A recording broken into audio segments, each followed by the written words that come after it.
1,000 hours in Test Drive Unlimited Solo Crown, guys. Now here's the thing, it actually has almost been, well, coming up to September this year, it would have been 2 years since the launch of the game.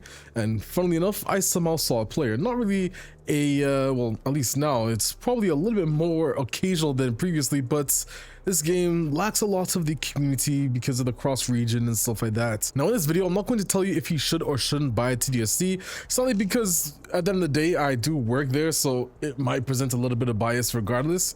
So what I'm going to do is tell you factually everything that's happened since the launch of the game, and maybe even a little bit before, and tell you some of the things that have already been changed and improved, and some of the other things on the year 2 roadmap, and what I also think still needs to change after year 2 as well. So one of the first things I have to do is go a little bit back, and when I mean a little bit back, I mean way back to where we first saw the first gameplay of TDUSC, and that was at Nacon Connect. Here it is, of course, TDU Connect.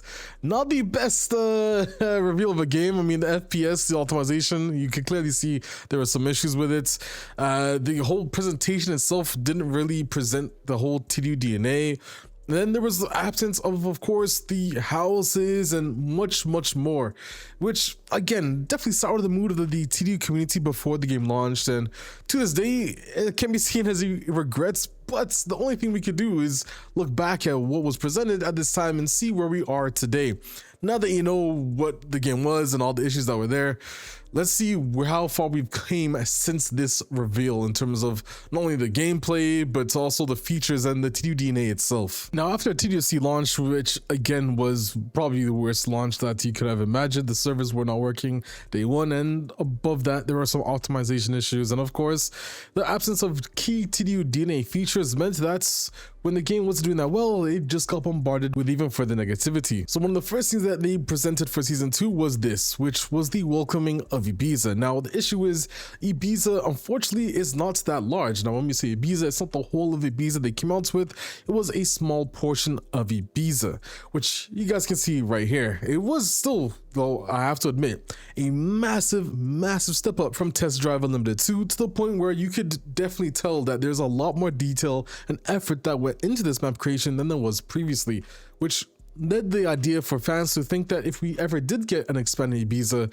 there's definitely a lot more to enjoy and drive around with, not just the long roads, but the detail and the non-repetitiveness that it comes with as well. Apart from that, they went a little bit further with the whole streets and sharps thing with this guy's the workshop that you have, which also brought in the possibility to have 16 players in the lobby at once, which okay, it's pretty cool, although I've never actually seen it that full before, but hopefully one day we actually can. This also brought back Tess Wintry as a character, although her stay inside of Ibiza was a bit short-lived. She didn't really have that much to do with the game, and it was just a small cutscene and that was it. There's no real story with it. It's just one cutscene and you never hear from her again, so you forget about her quite easily. There's no real characters in this game that you remember because you meet them once and then you're done. You don't meet them again. Of course, even with the exclusion of Vivian, who's technically with you the whole time, she doesn't actually stay with you for a while. There's a couple of cutscenes with her for the onboarding process of the game, but after that,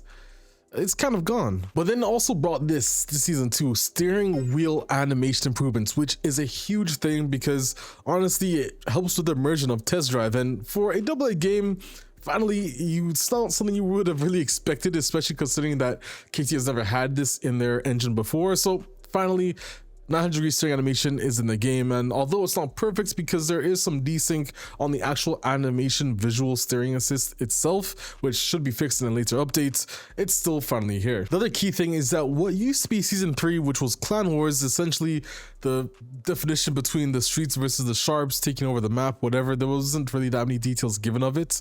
They made the decision to cancel this whole update and replace it with a season that definitely goes more in the community direction, with a mission, the ability to actually have solo races and all that, which we'll get into later. But after that, it was the casino, which the casino still was a bit lackluster because poker didn't arrive until season 5.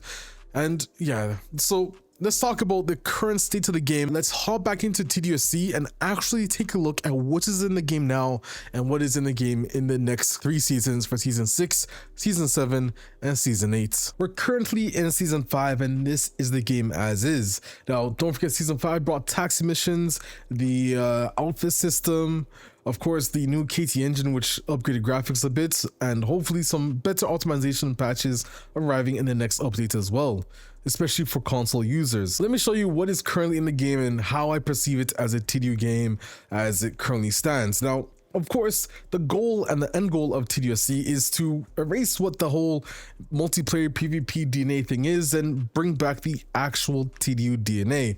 So here is the whole current stance on housings that we have.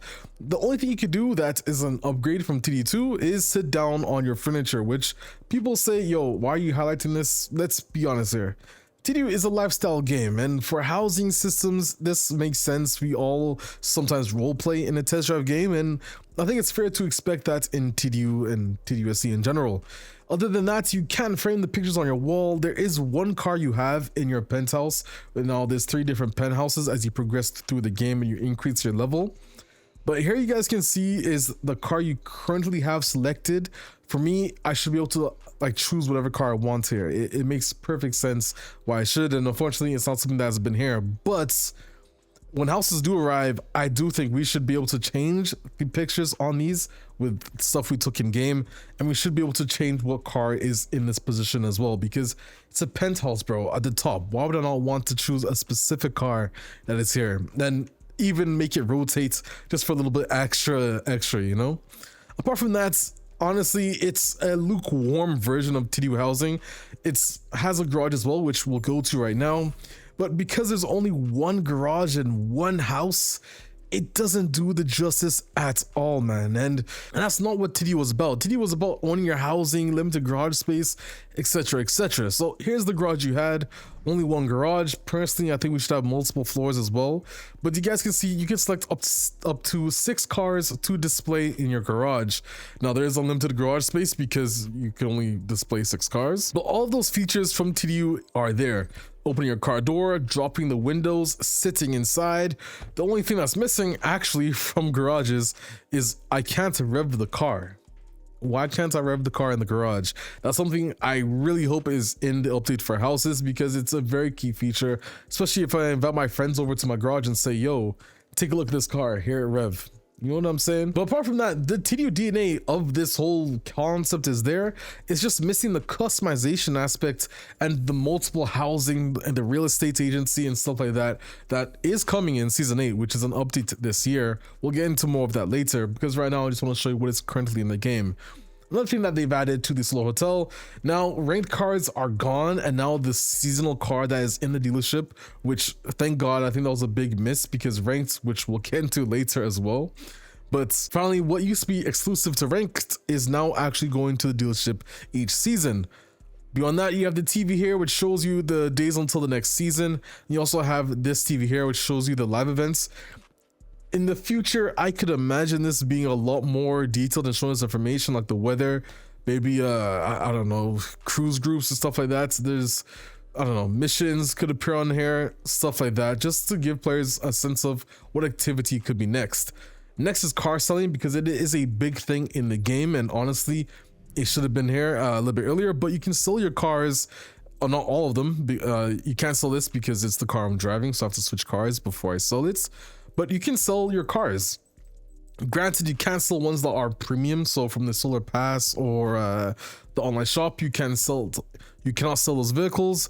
There's also the casino car, which you cannot sell currently, but in a future update you will be able to sell that later. But the car selling feature is still pretty cool, because it actually bases it on the parts you have installed, the performance parts you have installed, and the depreciation on both your mileage, and of course just a basic depreciation depending on the actual status of the car itself. So you can see it range from 20% to even 10% for some vehicles. All that is going to vary depending on what the car actually is. So that's there at launch. But next character customization. One thing that honestly is really missing at the launch of this game is clothing stores. There is a clothing store, actually. There's only one on the map, and it's the Solar Hotel, and there's 2 on Ibiza, but they're not walkable. this is an issue because character customization was a big thing in TDUSC. And this meant when you went to the store, in order to buy clothes, you were kind of limited because there wasn't that much in terms of cool clothing you could get. Now, I've already unlocked quite a few, and we're also like a year and a bit into this game launching, so there's probably more content now than there was before. But this was the only store you had to express yourself, where in TD1 and TD2, you had some things like Echo and Ben Sherman licensed clothing, which we do have licensed clothing now. But you had dedicated stores around the island for that type of stuff. And all of the cool clothing, which you can see me wearing now. In fact, if I go to my wardrobe, all of my outfits you see me wearing now are almost exclusively not from the Solo Hotel clothing shop, and instead are from actual drops in the game. So if you complete your level more and more in both the reputation and your clan, you actually get the chance, yes, RNG, to get some additional clothing options, which you already know is not the best experience in a TDU game. So that has to change, and luckily enough, in Season 6, clothing stores are coming, which I'll get into later. And on top of that, you also have the beauty salon, which you can customize your character. Now, I feel like it is a bit restrictive currently in terms of what you had in TD2, although I could be wrong. I think it's exactly the same. What I don't like is that the hairstylist and the cosmetic surgeon are both combined. It would have been nice if we had hairdressers around. Just give us more reasons to drive around the map. Give us more reasons to leave the Solo Hotel and find other things to do. But for me, I can understand why you'd have this in specifically the location of the Solo Hotel. But on Ibiza, I just want to say on Ibiza, we need these separated. The hairstylist and the cosmetic surgery, we need both of those stores separated. I get it, the Solo Hotel can be here to stay, so leave it. But the interiors, I'll probably get into later because this is another thing about the game. But that's it for what you have. Now, of course, you have two islands, both Hong Kong Island and Ibiza, which I mentioned earlier. So this is how you get to Ibiza. Because there's no airport, you just have to go to a helipad, but there's no animation. I want to see the animation of a helicopter dropping down and taking me to Ibiza. Come on. I want to see that, man. It only makes sense, bro. Why would we not have something like that in a test drive game, which that is missing a lot of. It's missing those animations you get when you leave the store, when you leave the dealerships, when you go into a dealership. It's missing some of those animations, which is what made test drive immerse yourself into the whole game. I mean, if I leave the hotel, I want to be able to see the whole animation of me leaving the garage, which would mean the Solo Hotel might need to change its design a bit, because how the hell do I get this car in the Solo Hotel and back out? Anyways, it would be a massive task to redesign this building, I think. But interiors, let's talk about that right now because we're on that topic. Now, another thing that's kind of a bit wonky in test drive is the direction they took, because originally they were going for this whole futuristic AR reality type shit, which no one really fucked with, and they've been changing it ever since. For example, you go to a actual gas station now. Before, you can see on the screen right now, there's that blue thing next to the Audi R8s that hovers on the ground. If you turn off your AR locations, it's gone. Nice, a sense of more immersion that we can get now. But there's other things that you need to probably look at. The first one is the Solo Hotel interior, which I'll go into again. As you guys might remember, the Solo Hotel, to be honest with you, is a large space. Now, this part could be realistic. I've definitely seen a hotel that looks like this, but it looks very futuristic to say the least.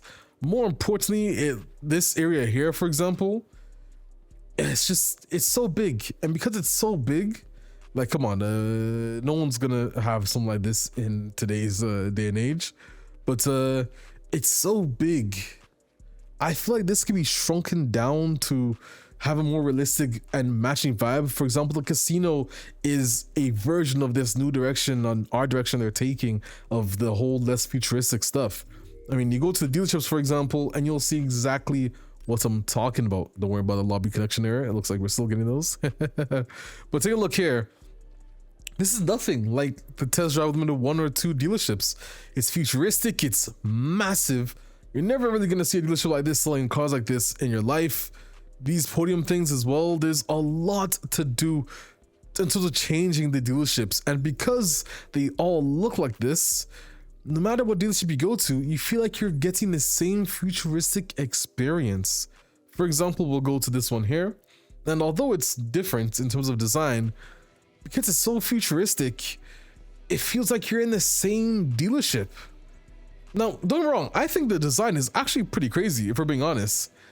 Like, let's be honest, the design of it's still pretty good, but it just doesn't fit test drive. It's so open, you don't really get that vibe, and that's something that has been hindering the game a bit. Same thing if I want to go to one of my favorite ones, I think is the off-road, actually, because as well, it's designed pretty nicely, but nonetheless, maybe yeah, you put some rocks here. It's just, you know, I was wondering if those are floating, but they're not floating. But yeah, you guys get the point. It's something that players have discussed about, and they could improve this as well. I think this is pretty cool though, giving that off-road vibe. But again, they're so massive. That's something that they have to change, and that goes for workshops as well. Workshops are pretty cool. The whole concept of them, you can see other players editing their cars, not in real time, but you can see how massive it is to walk from one side to the other, and it doesn't really fit the game. There's all these little pods, and it would be nice if we were actually in like a tuning shop from TDU2 where you had the actual lifts. The cars were more close together, so when you saw the people, you walked in and you're like, whoa, that guy's really cool. He's literally right next to him. Right now, it just seems a bit too spaced out, and that goes for the exterior of these shops as well. They don't look anything like they would in real life. Now, that's because the lore behind them is that the Radiants built these places, and they have a certain architecture style that goes with them. But again, I cannot disagree with the community at all in terms of the whole immersion, because that is what is missing in a test drive game, the immersion you get from something like this. I mean, you guys know what I'm saying, you're not going to see a dealership like this in real life. Same thing with the Ferrari dealerships, which if you saw the Ferrari dealerships in TDU2, they were modeled after kind of the real dealership in Oahu. In this game, and it's a bit depressing, this is the Ferrari dealership in the actual era of TDUSC. We'll show you the exterior. It's the same thing. The same thing. We'll go inside, and it's literally the same dealership style, just with some Ferrari logos on it, as you can see. Now, Ferrari's not really gonna have a dealership like this, but I'm telling you, there's a lot that can be done to improve the immersion and vibe of this. Especially when I like leave my place, I want to be able to come out and have a nice animation of me walking out the dealership, going back into my car. And you're saying, Alex, these spaces are so massive, how are you going to adapt a smaller dealership into the space? Well, first thing is, the Ferrari dealership, if it was redone, I think it should go in the correct location and use the correct design philosophy of Hong Kong Island, which you guys can see here. This building, I would probably just slap the continued look of it, honestly, and just not have it here. Or I would actually turn this into a proper looking apartment style, glass style dealership, not like this basically reused assets. The only where it does make sense, and I think a lot more effort was put into, was a Lamborghini dealership, which is also, in fairness, an actual, I think it got an exclusive design as well for some reason. Don't know why. But there's a Lamborghini logo just outside of it. You guys can see there. And it's using the same Hopewell sensor, but you can tell that it's designed still slightly replicated from the previous showroom. If we go inside, you guys can see what it looks like. You guys can see here, it is definitely a bit different. Closer to a dealership. This might be the closest to a dealership vibe you can get. But again, still, there's some room to go, room to improve for what is being sold here in terms of the showroom. Plus no windows. Come on, I want to be able to look outside the dealership, which I think is another reason why we don't like these. There's no windows, you know, missing that sense of I don't know the word for, but you guys can understand what I'm saying. We're missing windows. Every dealership has windows to look onto the outside. So now I told you about the interiors, and again guys, this is going to be a very long video probably because I'm going through everything. But yeah, now I told you about that, let's talk about missions.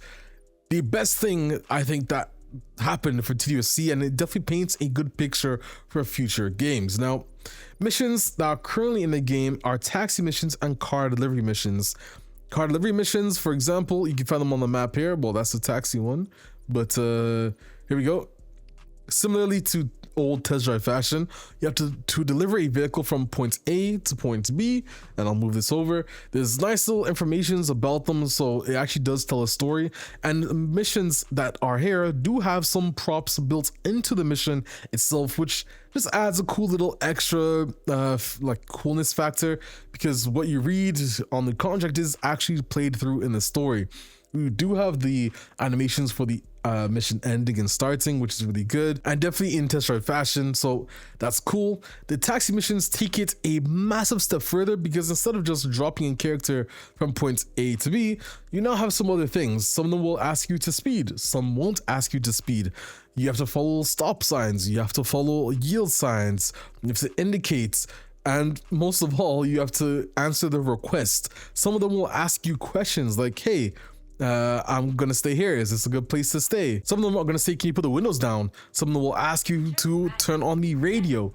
There's a lot done with taxi missions that are literally a night and day difference from TDU2.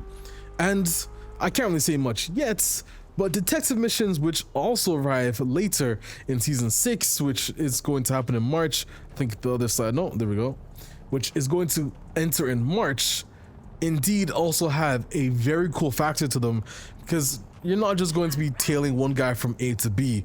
There's a lot of improved mechanics with it, and there's a lot of more definition, I could say, in terms of how the mission is, and that's what I like to see. We're improving what was in TDU2 better in TDUSC, which is what the route should have been, rather than let's drop the player base a PvP focused test drive unlimited game, because that was never really what the DNA and what the community and racing game community wanted. But yeah, so those are taxi missions, and really they set themselves apart from other racing games because of the whole missions that are being added to the game.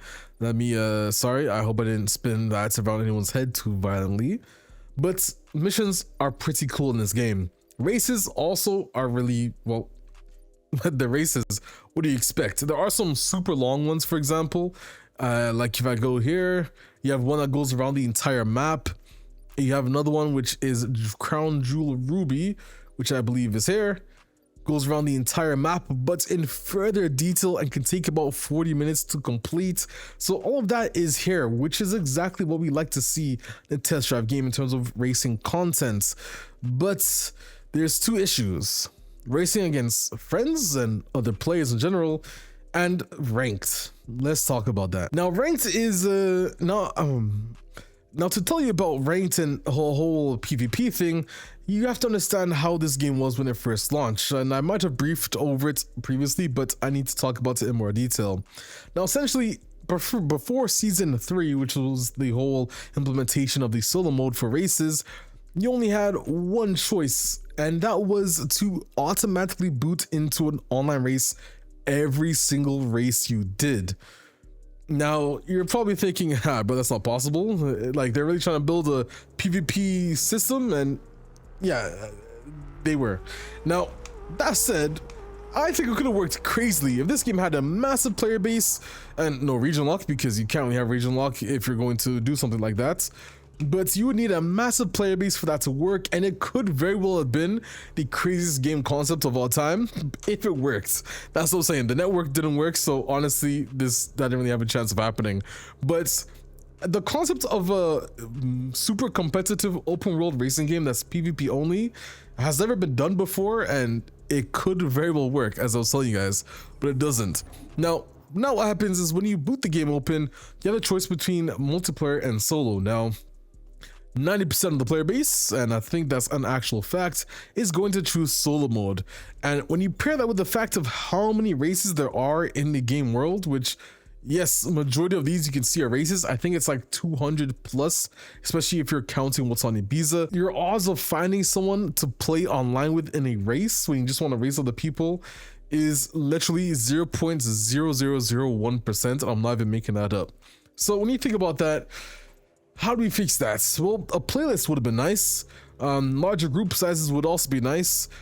And luckily, both of those are happening. And before I even tell you what the fix for that is, ranked is another issue with this game, because, for example, if I want to go and find a ranked race, there's about 5 of them that rotate around the map.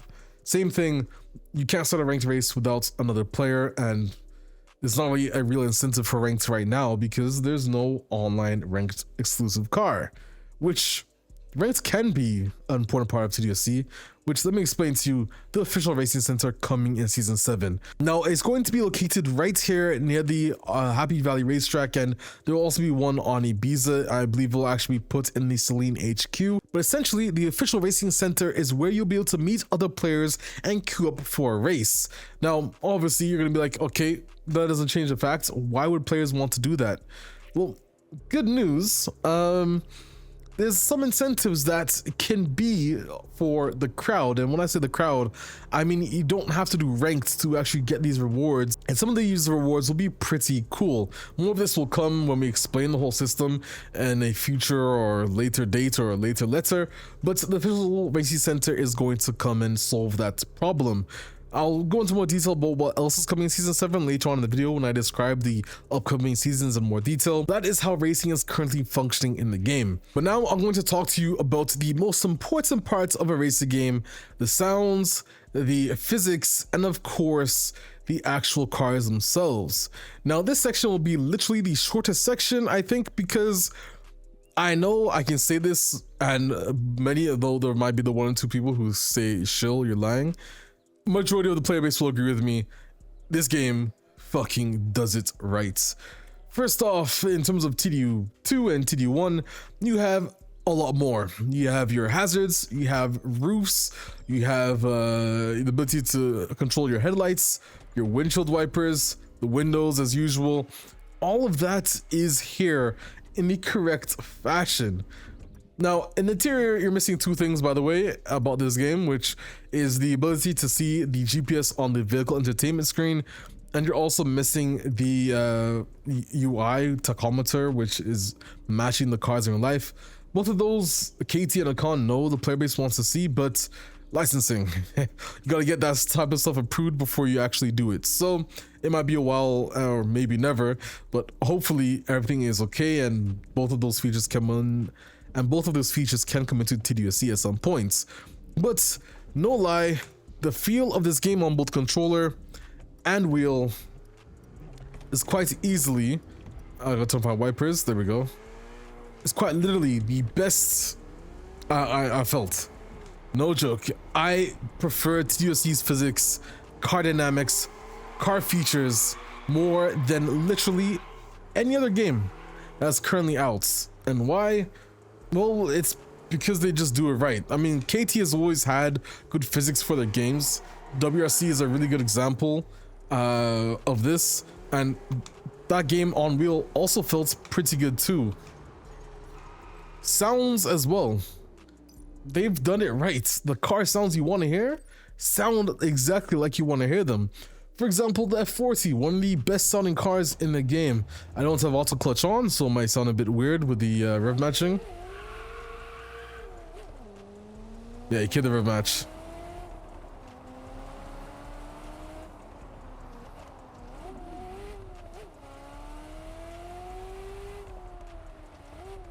Come on.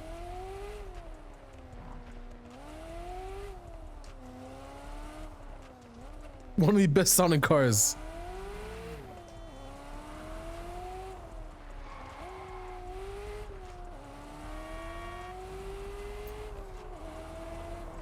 You gotta love it.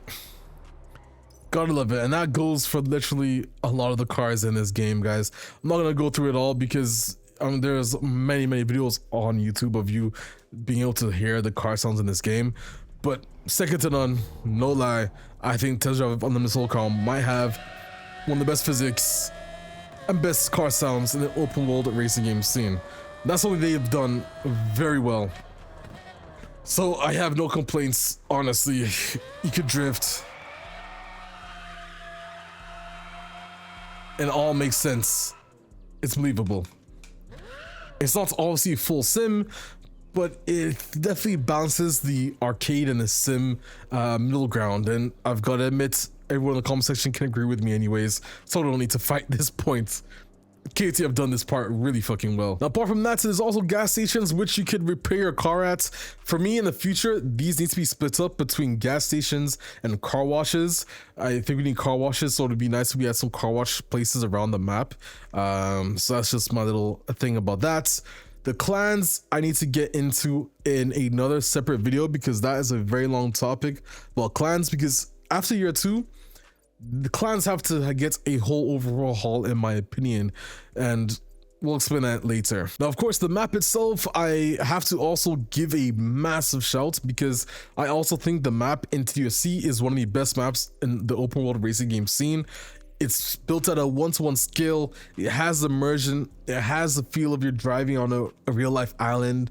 It's missing some signage. I will say that. I wish we had more one-way signs, more speedometer, speed reminder signs, speed limit signs, and honestly a lot more actual roadway signs on both Ibiza and Hong Kong Island.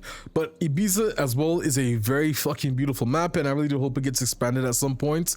But if you're looking for a beautiful scenery to drive around and cruise in, if you're not playing TDUSC, I don't know what to tell you, bro. This map, paired with the physics, the driving cars, the driving features, is unmatched. It is literally the best part about this game, and that's why people still play it. Because with that, they've gotten part of the TDU DNA. That is part of the TDU DNA, you know, and that's one thing I do have to say as well. It is impossible for me to say this game is not a TDU game. Is it missing TDU features? I will say yes. Does that mean that it has no TDU features? No. There is TDU features in this game, and the TDU features that are in this game that have been implemented at its full complete form are way better than any other test drive game. I think I mispronounced that or slipped my word. But think about it. More car features than TDU 2 or TDU 1. Physics better than TDU 1 and TDU 2. Car sounds better than both. So when you really think about it, and even world map creation and world detail, it's more accurate. In fact, it's the most accurate we've ever had of a racing game map for the 1-to-1 scale thing ever, especially when you compare it to TDU 2. So that said, where the TDU DNA is not missing in this game, they've exceeded it. And that's why I still believe in this game's future, because it can be a better test drive game. Which, let's talk about what's happening season 6, season 7, and season 8. I'm not going to show you guys Ibiza because I think I've already showed some snippets of it, but the point is, Ibiza's another really good fucking map. It's small at the moment because it's not the full Ibiza, but it is a really good map. So, and it does offer a different vibe compared to Hong Kong Island itself. So let's talk about the future seasons. So for Test Drive Unlimited Solo Crown, there was actually a dev diary which went over what was happening in season 4 and in year 2. It's probably about like 40 minutes long if I remember correctly, and rather than bore you with that, I'm just going to read through it super quickly, the recap article which can be found on Steam.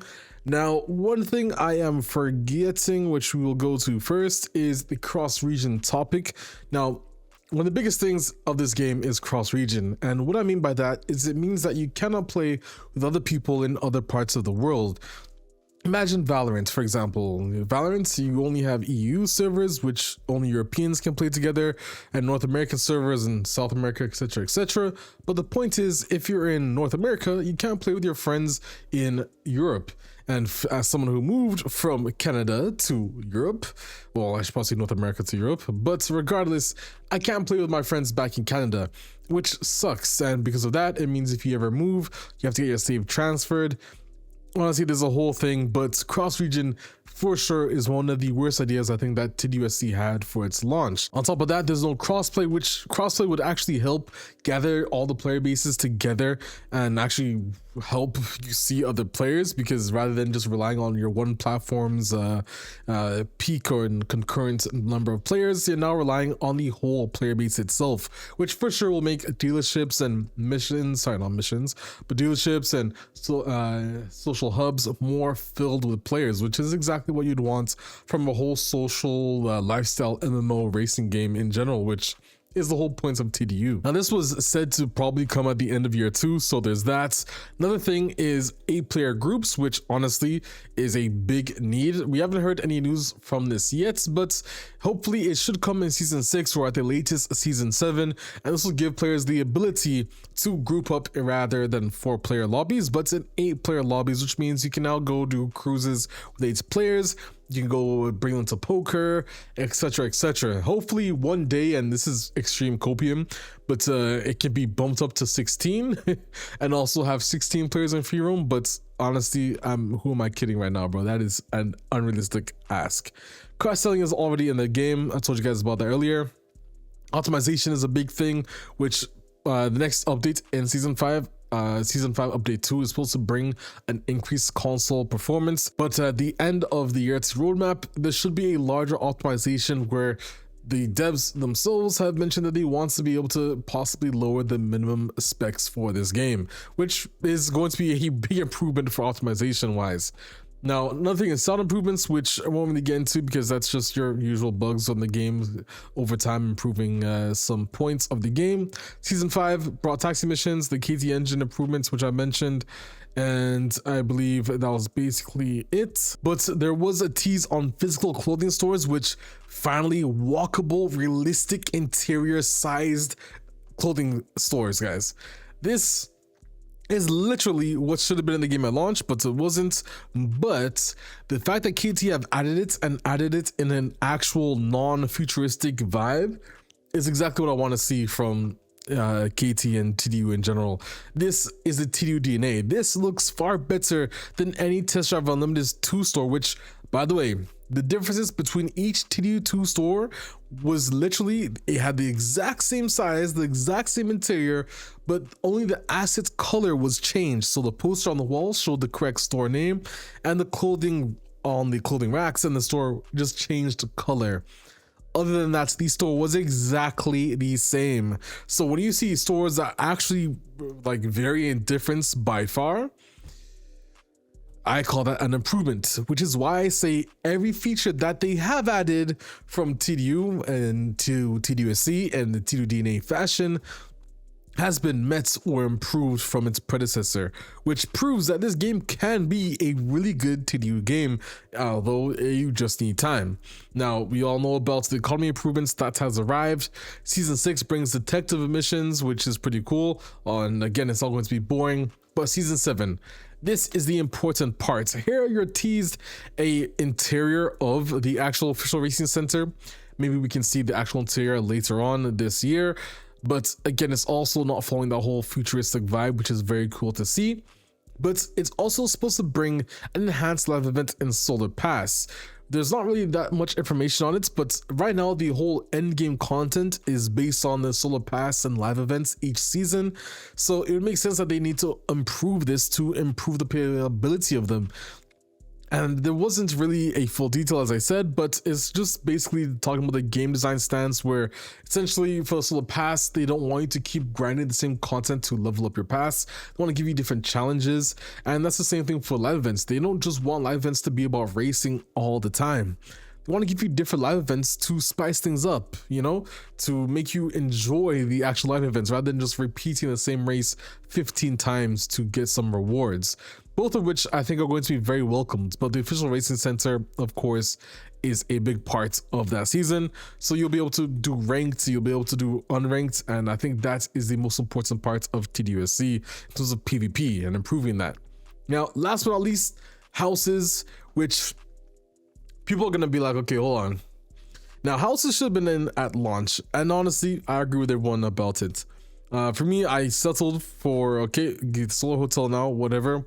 But you better bring houses in a way that is far beyond anything of what the TDU DNA was previously. And having been able to play housing updates so far on a dev build, I can see that they are definitely going in that direction. I mean, honestly, take a look at it, and here you've been teased some houses. You guys can see here, looks like a small one. You scroll a bit down, you got a larger one. And I think there's more screenshots in the actual video itself, which I highly recommend you check out. But the whole point of what houses are in TDUSC is to improve on what they were on TDU2.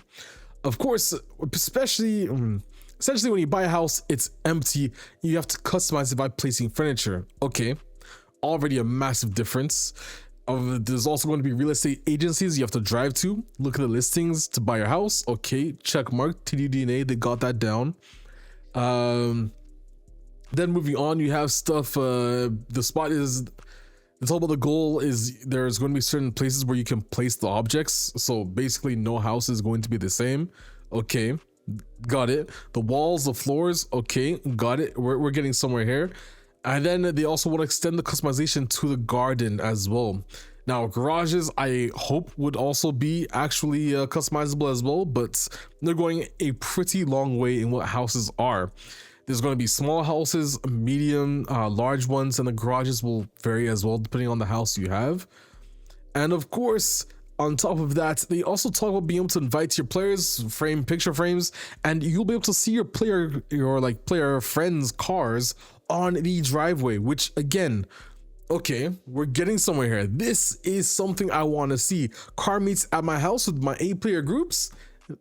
Okay, I see where you're going here, bro. I see where you're going. This is what TDU is supposed to be.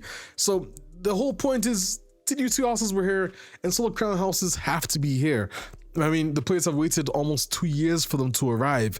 They have no choice but to make sure that they're like one of the best features and most polished features of all time as well. But I'm really excited for houses because I think it's going to be the first time that, and I personally will be able to say that I can recommend the game, because I can probably say by then it's basically a TDU game. There's still more to be done on TDUSC though to improve it and, you know, improve the player base numbers, improve the immersion in the game. There's always going to be more than what is currently there, but when houses arrive, I personally will be able to say, guys, I can recommend this game. Apart from that, oh, and unlimited car space is a very important part. It's not mentioned here yet, but I really do hope that's something KT can get into the game. There's new brands, Pagani arriving into the game, stuff like that. And here's just the roadmap, which I think is going to change because right now season 6 is in March due to the whole 5-month delay, which means season 7 is April. March 1 month season, bro, that's not possible. So odds are these seasons are going to change. Don't know when, but there should be an announcement in the near future regarding the new year 2 roadmap. I don't think any of the content will change on it, but the months likely are going to have to change because you can't just drop season 7 a month after season 6. That makes no sense. So anyways, that's that. So what's my final verdict on Test Drive Unlimited Solar Crown? Well, my final verdict is it had a very rough launch, and it wasn't a launch that a lot of TDU fans would have loved to see, and it's been unfortunate. But Nacon and KT haven't given up on the game, which already for me is a really good thing that they've done, and I hope they can continue to keep up this stride that they have. The quality and assurance and like bug fixing on this game was a big issue, but luckily, and it does seem to be that is the case, the QA is starting to improve slowly but surely. I know these things are a process, so it'll take some time to do, but the whole QA process and bug fixing process has improved. The networking from launch for sure has improved, although there is still ways to go. Housing I know is going to come, and it should be a really banger update. The official racing center, so all the current issues that are with this game, granted, of course, are some greater issues, as I told you guys, the animations when you go into places, the interior design aspects of some workshops and dealerships, stuff like that I'm not going to count, although it is still an issue. I'm not like disregarding it, but I think that so far what year 2 is and what year 2 has currently provided, especially if they can get the network and optimization improvements down over the next seasons to lead with season 8 being a big difference, and hopefully the next patch as well a big difference, update 2 for season 5 in terms of console performance. But if they can get that down, I think we can actually see a positive change for TDUSC. There are some other things like the monetization which I know are angering some players, but again, as an employee of the game anyways, so whether you think this is biased or not, there is still grounds to be made on Test Drive, and I don't think it should be something that should be given up just yet, because the road is still there. There's no game really stepping on its toes. Someone could say Forza Horizon 6 finally has customizable garages, but it's not what TDU is the about. Houses are not the only thing about what TDU is about. Yes, it is a kind of a piss in the face because, you know, we would have expected Test Drive to have that feature before Forza Horizon of all games, but it has to be said, the Test Drive DNA is a lot more pronounced in TDU than it is in Motorfest and it is in Forza Horizon. That is just a fact, and it's an undisputable fact as well, I have to say. When you look at the TDU features right now, Test Drive has more of it, and you're not going to expect taxi missions and other like TDU style missions and pure lifestyle elements in what Motorfest and Forza Horizon offers, because that is a direction change, but Test Drive can do it. And hopefully over the end of the year 2 and whatever, and hopefully year 3, but a year 3 roadmap, which again I don't think they can avoid skipping on offline. In my opinion, the offline has to be a topic for year 3, but if they can get down a solid next season releases with minimal bugs and actual improvements, and year 3 is something that happens and they have a good year 3 base, I think this game can lead up to become a really good franchise yet again, especially when I consider that Forza Horizon has been built on over a decade worth of development, Motorfest built on over a decade worth of development, and TDUSC probably, when you think about it, what, like 5-6 years of development. You guys can see what I'm talking about here with smaller player base numbers as well, so there is a lot to be said.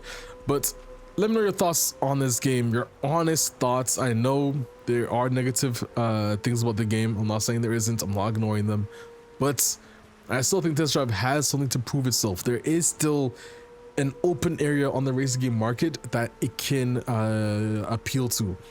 They just have to really improve the next seasons. They really have to improve on all fronts and remind the player base that they're not giving up on this game. But that is my 1,000 hour review and overview of Test Drive Unlimited Solar Crown, guys. Other than that, I'm Alex7, and I'll see you guys later. Peace.